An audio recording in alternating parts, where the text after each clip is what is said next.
Dua kekuatan timnas Indonesia yang ditakuti Vietnam. Gelandang Vietnam Du Hang Dung menyoroti dua kekuatan timnas Indonesia jelang lanjutan kualifikasi Piala Dunia 2026 zona Asia. Vietnam akan bertandang ke Stadion Gelora Bung Karno pada 21 Maret mendatang. Berlaga di markas lawan, Du Hang Dung sudah memperhatikan kualitas skuad Garuda. Indonesia akan memaksa Vietnam untuk mengikuti gaya permainan yang butuh kekuatan dan kemampuan fisik. Cara bermain seperti itu mungkin tak butuh banyak tenaga karena Indonesia tak punya banyak waktu untuk berlatih bersama, kata Du Hang Dung. Meski begitu, tim kami jarang bermain terbuka dengan bola yang terkoordinasi. Sementara Indonesia mengutamakan kekuatan fisik dan mental di kandang, dan itu akan jadi situasi sulit bagi semua lawan, ia menambahkan. Komentar berbeda disampaikan oleh sesama pemain Vietnam, Nguyen Tin Linh. Striker berpengalaman itu menyoroti komposisi timnas Indonesia yang banyak diisi oleh pemain naturalisasi. Sudah sejak dulu Indonesia menaturalisasi pemain. Saya tidak begitu terkejut ketika mereka lebih banyak melakukan naturalisasi. Itu tidak buruk, tapi yang paling penting adalah kekuatan timnas Vietnam, ujar Tin Linh. Setelah menghadapi Indonesia di Jakarta, kedua kubu akan berlaga di Stadion Mai Dinh, Hanoi pada 26 Maret mendatang. Dua laga ini penting buat kedua tim karena posisi di klasemen yang belum aman. Di grup F kualifikasi Piala Dunia 2026 zona Asia, Vietnam ada di posisi kedua dengan koleksi 3 poin. Itu berkat 1 kemenangan dan 1 kali kalah. Sedangkan timnas Indonesia ada di posisi 4 atau juru kunci. Tim besutan Shin Tae-yong baru mengemas 1 poin berkat 1 kali imbang dan 1 kekalahan.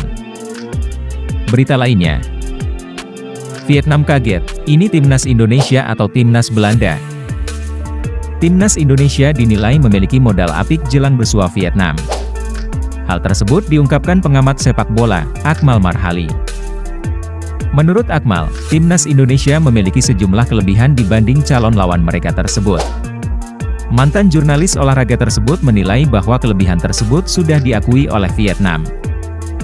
Kelebihan tersebut, sambung Akmal, adalah keberadaan sejumlah pemain naturalisasi yang menjadi tulang punggung skuad Garuda. Bahkan, Vietnamnya kan kaget, kita ini lawan Belanda atau Indonesia. Artinya, kualitas kita oleh pemain-pemain Vietnam sudah disebut setara dengan Belanda karena banyaknya pemain keturunan Belanda yang ada di timnas Indonesia, ucap Akmal. Selain itu, menurut Akmal, ada keunggulan lain yang dimiliki skuad Garuda dibanding Vietnam. Hal ini, sambungnya, adalah banyaknya pemain abroad yang ada di skuad Indonesia. Manajemen timnas sudah merilis nama 28 pemain yang dipanggil untuk persiapan melawan Vietnam.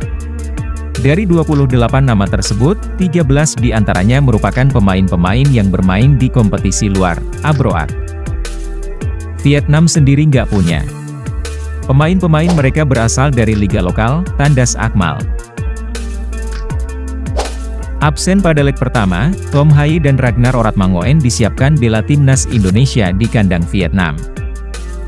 Anggota Komite Eksekutif, Exco, PSSI, Arya Sinulinga, mengungkapkan bahwa pihaknya mempersiapkan Tom Hai dan Ragnar Oratmangoen untuk membela timnas Indonesia kontra timnas Vietnam dalam leg kedua kualifikasi Piala Dunia 2026. Tom Hai dan Ragnar Oratmangoen gagal diambil sumpah kewarganegaraan RI pada 2 hari belakangan karena berkas naturalisasinya baru ditandatangan oleh Ketua DPR RI, Puan Maharani, pada Rabu lalu. Surat dari DPR sudah ditandatangani pada Rabu, 13 Maret 2024. Sebab, pada hari itu memang hari kerja pertama setelah 2 hari libur.